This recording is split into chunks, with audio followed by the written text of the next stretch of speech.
Moving to an assisted living facility is a significant life change, both emotionally and practically. This next series of videos in the Family Caregiver series is intended to help you through the transition by giving you information about things that you need to know and support your loved one throughout this process. Now, I'm going to draw from my own experience and share some insights and suggestions that I think will help you and make this a smooth process for everyone involved. Your caregivers, your loved one, the doctors. It is a complete and holistic partnership. Don't forget that. I'm going to try to keep it simple. There may be occasions where I get a little wordy, but I will try to limit the video series to no more than four, maybe five at the max.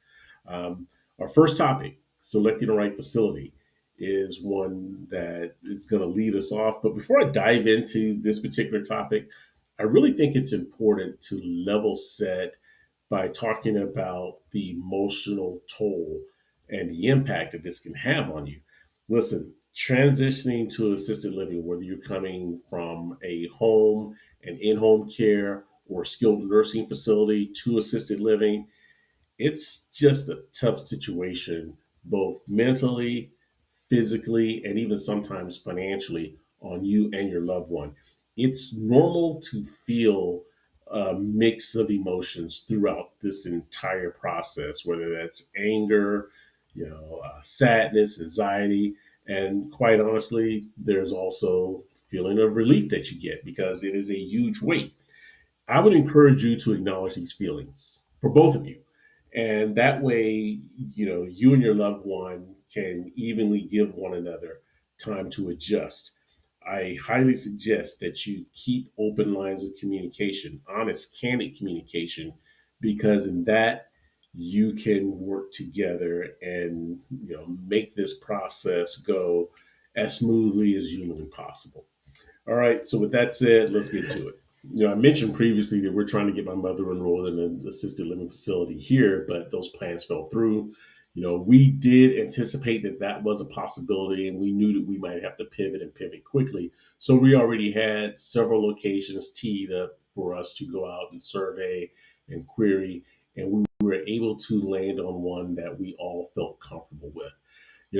I would highly suggest that you take a similar approach, especially if you are planning to move your loved one from one state to the other. Rules for qualifying for Medi-Cal vary by state. In some instances, such as in our situation, sometimes they might not make a whole lot of sense, but it is where we are in today's world. So you just have to deal with it the best that you can. Having said that, choosing an assisted living facility involves several considerations, and I'm going to walk through them step by step the same way that I did it. And hopefully you find this information helpful. So the first thing, picking a location. Aside from safety and comfort, I highly suggest that you pick a location that is within reasonable proximity to, other family members, other friends, people who can visit, because that can make the transition easier. Second, consider the distance from, the doctors or specialist that your loved one sees. Now, I will caution you on this. There may be an occasion where your loved one will not be able to see the same doctors, the same specialist. In fact, that I would say that's probably an 80% certainty because most assisted living facilities, they have specific medical plans that you will need to qualify for, and they have specific specialists in every field. So you should have a list of all of your loved ones' needs, whether it's hearing, ophthalmology, neurology, urology. You should know who they are already because you've got that list, right? Remember, we talked about taking good notes. Have that list available. Make sure that you convey this information to the social worker so that they can keep this top of mind as they start working with you to get your loved one qualified for the facility. Okay. And just bear in mind, because this can be a difficult topic since your loved one has already established relationships with doctors, with other hospitals, facilities, they've got to let go of something. And again, it's that control thing. So you've got to make sure that you are displaying the right amount of empathy so that they understand that you're not trying to force them into a situation, but you are just trying to help them make decisions that the situation calls for. All right. With that in mind, along the same lines with medical services, here's one key suggestion. I mentioned that we knew that we might have to pivot, so we had other facilities in mind and on standby. Well, do the same thing with the medical providers.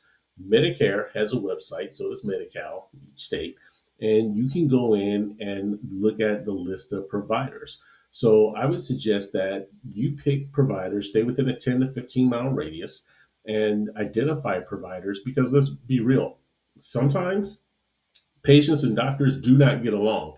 And when they're elderly, I hate to say this, but it's a lot more likely. Also, just bear in mind that you may have to have some negotiation with the facility, because normally what they do is provide transportation and chaperones to and from appointments. So you want to make sure you're aligned on what the plan is at the outset. Also, with regard to staffing, know who's there during the week and on weekends, weekdays, at nights. Know who your charge nurses are. Same thing that you did at the skilled nursing facility, or taking the same approach that you did with in home care, understanding, knowing who all the providers are, who the people are, their qualifications, how they're supposed to help. This is important. Also, inquire about the assistance. It is assisted living. Assisted means assisted in bathing, assisted in getting dressed, assisted sometimes in eating. What assisted may not mean, and this is very critical, is toileting. I'm not trying to be disrespectful, I'm just being candid.